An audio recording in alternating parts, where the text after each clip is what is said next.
आप देख सकते हो अर्धसैनिक बल जो है मेडिकल फिट सब कुछ एग्ज़ाम पास रहने के बावजूद इनको नियुक्ति पत्र नहीं दिया गया। 2018 में ये अर्धसैनिक बल में की भर्ती के लिए गए थे और ये पात्र उम्मीदवार है, लेकिन आज 2022 लगने के बावजूद भी इन्हें नियुक्ति पत्र नहीं दिया गया। पिछले 42 दिनों से नागपुर के इस संविधान चौक में ये, और मैं आपको बताना चाहूँगा कि यहाँ का जो टेम्परेचर है 44 से यानी 43 से 44 टेम्परेचर में ये जो बच्चे हैं, ये अर्धसैनिक बल जो अपने न्याय की गुहार लगा रहे हैं केंद्र सरकार से, वो आप देख सकते हो ये उपोषण पे बैठे हैं। कई यानी मैं बताना चाहूँगा कि पूरे देश से ये लोग आए हैं, पूरे भारतवर्ष के ये विद्यार्थी हैं जो अर्धसैनिक बल में भर्ती होने आए थे और भर्ती हो चुके थे, लेकिन इनको नियुक्ति पत्र नहीं दिया गया। आप देख सकते हो ये कुछ छात्र है और कुछ छात्राएं भी है। आप देख सकते हो ये विद्यार्थिनी है, ये विद्यार्थी है, आप देख सकते हो, और पूरे देश से ये यहाँ पे आए हैं। क्या बताओगे आप अर्धसैनिक बल के एग्ज़ाम 2018 में यानी पास हुए थे, लेकिन आज तक के आपको नियुक्ति पत्र नहीं दिया गया, क्या बताओगे? जी सर, हम लोग को नियुक्ति पत्र है जी। आप सबसे पहले बताएं कहाँ से हैं? मेरा नाम उपेंद्र यादव है, मैं यूपी गाजीपुर से आया हूँ, यूपी से हूँ। यहाँ पे हर स्टेट के लड़के हैं, बंगाल, बिहार, महाराष्ट्र, सभी राज्य से लड़के हैं। हम लोग का 2018 में वैकेंसी निकली थी, 60,210 थी। उसमें कुछ पदों को भरा, 50% भरा है, लेकिन 50% ऐसे छोड़ के रखा है। हम लोगों ने साल भर लगभग 12-13 महीने तक दिल्ली में धरना प्रदर्शन किया है, 3 बार एचएमओ में मीटिंग भी हुआ है, लेकिन बस आश्वासन मिल जाता है कि नहीं हम आपका कर देंगे। ये भी कबूल करते हैं कि नहीं हमने गलती किया है, क्योंकि कई बार मतलब आरटीआई दाखिल किया गया, लेकिन उसका कोई रिस्पांस नहीं आता है, कोई जवाब ही नहीं देता है। कितनी वैकेंसी खाली है, कितनी भर रखा है, इसके बारे में कोई क्या कारण है, क्या कारण? यही तो हम पूछना चाहते हैं सरकार से। क्या बताने में क्या जाता है? बता तो देना कि हमारा सीट भर गया है, मैं छोड़ देंगे, लेकिन ये भी नहीं बताता है। बोल देता है कैरी फॉरवर्ड कर दिया, ये भी नहीं देखता है कि नहीं कितना कैरी फॉरवर्ड कर दिया है। अगर अवेलेबल छात्र भी हैं तो इनको भरना चाहिए। नित्यानंद राय जी ने संसद में सबके साथ बयान दिया था, सब सामने बयान दिया था कि नहीं 1,11,000 पद खाली है। फिर इन बच्चों को क्यों नहीं भरा जा रहा है? जब हम अवेलेबल हैं, उनके लिए हर चीज़ को पास कर चुके हैं, तो फिर हमको क्यों नहीं लिया जा रहा है? आप एक नए सिरे से जो करेंगे तो आपको टाइम लगेगा, और जो 3 बरस 4 बरस एक भर्ती को देखने में गुजारा है, तो फिर इनको क्यों नहीं लिया जा रहा है? सरकार इसको नहीं सुन रही है। आपने दिल्ली में भी आंदोलन किए और अभी नागपुर में आंदोलन जारी है आपका, और आज का 42वां दिन है। आमरण उपोषण पे बैठे हो, अन्न त्याग कर रहे हो, कुछ बच्चे अन्न त्याग भी कर रहे हैं, क्या बताओ? सरकार से बस एक ही चीज़ गुहार कर रहा है। यहाँ कुछ ऐसे छात्र हैं जिनको बोलना मतलब बोल नहीं पाएंगे, जैसे ये हैं पंजाब से हैं, ये बोल नहीं सकते हैं। एक भाई अन्न त्याग तो गए, मतलब समझ लीजिए कि वो जो मुझसे निकलता है ना, थूक बोलते हैं ना, तो उसमें से ब्लड आ रहा है। अगर सरकार नहीं सुनती है तो जान दे सकते हैं। उसने सुसाइड नोट्स भी लिख चुका है कि अगर 15 या 20 या 25 तारीख को शायद लिखे, पता नहीं है, अगर नहीं देंगे तो ये फांसी लगा देंगे। कन्फर्म है कि यहीं पे आत्महत्या कर लेंगे, ये लिखित है। कौन है वो बच्चे, कौन है बच्चे, वो कौन से बच्चे हैं? वो पंजाब के बच्चे, पंजाब के आप देख सकते हो, ये पंजाब से आए हैं और ये इनकी हालत देख सकते हो आप, इनके स्वास्थ्य पे असर हो चुका है। पिछले 42 दिनों से ये यहाँ पे आमरण उपोषण शुरू है, और ये आप देख सकते हो क्या हालत है ये बच्चों की। इनकी ओर ना केंद्र सरकार ध्यान दे रहा है, ना यहाँ की जो कलेक्टर मैडम है वो भी ध्यान नहीं दे रही है। हमारे यहाँ के जो खासदार है नितिन गडकरी जी और केंद्रीय मंत्री है, वो भी इनके तरफ कोई ध्यान नहीं दे रहा है। पालक मंत्री डॉक्टर नितिन राव साहब, वो भी इनकी तरफ ध्यान नहीं दे रहे हैं। उनकी तरफ ध्यान देना चाहिए। बच्चों की जो मांग है वो सरकार तक की तो पहुँचा है, सरकार तक की तो पहुँचा है। हमारे साथ में और भी विद्यार्थी है, क्या बताओ? मैं ये कहना चाहता हूँ, इनकी स्थिति इतनी ख़राब है कि यहाँ से उठाकर ले जाकर स्ट्रेचर में बैठाकर इनको जो फ्रेश होने की प्रक्रिया हम लोग खुद कराते हैं। रात को 3-3 एम्बुलेंस लगी रहती है, क्या सरकार को नहीं दिख रहा है? यहाँ से बच्चे 25-25, 20-20 स्लाइड लगवा रहे हैं, क्या सरकार को नहीं पता है? क्या सरकार के हम लोग मतलब देश के नहीं ना? स्ट्रेचर पे लेके जाना पड़ रहा है ये विद्यार्थियों को, इतनी हालत गंभीर हो चुकी है। आप कहाँ से आए हो? कहाँ से आए आप? कहाँ से आए आप कहाँ से आए? हिंदी कौन बोलेगा? हम आपको बताना चाहेंगे, यहाँ पे जो संविधान चौक पे है, देखिए ये फलक लगा है, ये फलक दिखाइए, वर्दी दो या अर्थी दो, वर्दी दो या अर्थी दो, ऐसी फलक लगा है। ये केंद्र सरकार तक के ये बात पहुँचाना बहुत ज़रूरी है। क्या बताओगे, आप कहाँ से आए हो?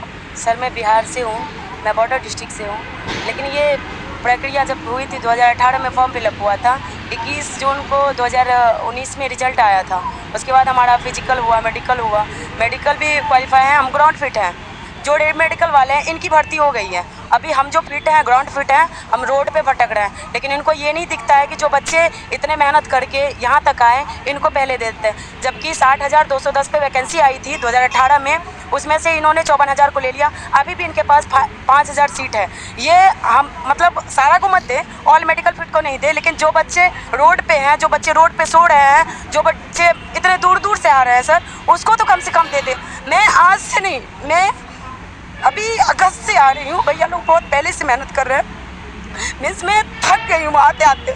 अभी घर वाले बोलते हैं कि कहाँ जा रहे हो, तो टाइम वेस्ट करते हो। इस टाइप से बुरा लगता है सर। और ये जो छात्राएं हैं, ये पिछले 42 दिनों से उपोषण पे बैठे हुए हैं और इनके तरफ कोई ध्यान नहीं है। इनके आंखों में आंसू आ रहे हैं, लेकिन सरकार इनकी गुहार नहीं सुन पा रहे हैं। आप देख सकते हो, ये बच्ची रो रही है। मेरी एक नितिन गडकरी साहब, आप अगर हमारा चैनल देखते होगे तो आप प्लीज़ ये बच्ची की तरफ देखिए। ये रो रही है बच्ची, इन्हें न्याय दीजिए। क्या बताओगे, आप कहाँ से आए? मैं वेस्ट बंगाल से आई हूँ। क्या बताओगे आप, इस उपोषण में आप शामिल हो, एक सैनिक बनने का सपना आपका अधूरा रह रहा है, क्या बताओगे? जी, हम 1.5 साल हो गई लगातार हमने प्रोटेस्ट किया। दिल्ली से 1 साल प्रोटेस्ट किया। हमें बार बार आश्वासन दिया गया है कि हम आपके ऊपर काम कर रहे हैं, काम चल रहे हैं, आप घर चले जाइए, आपका लिस्ट हम दे देंगे। ऐसे बार बार हमें आश्वासन दिया है और हमें बार बार घर भेज दिया गया है। लेकिन लास्ट में हम मजबूर होकर नागपुर आए।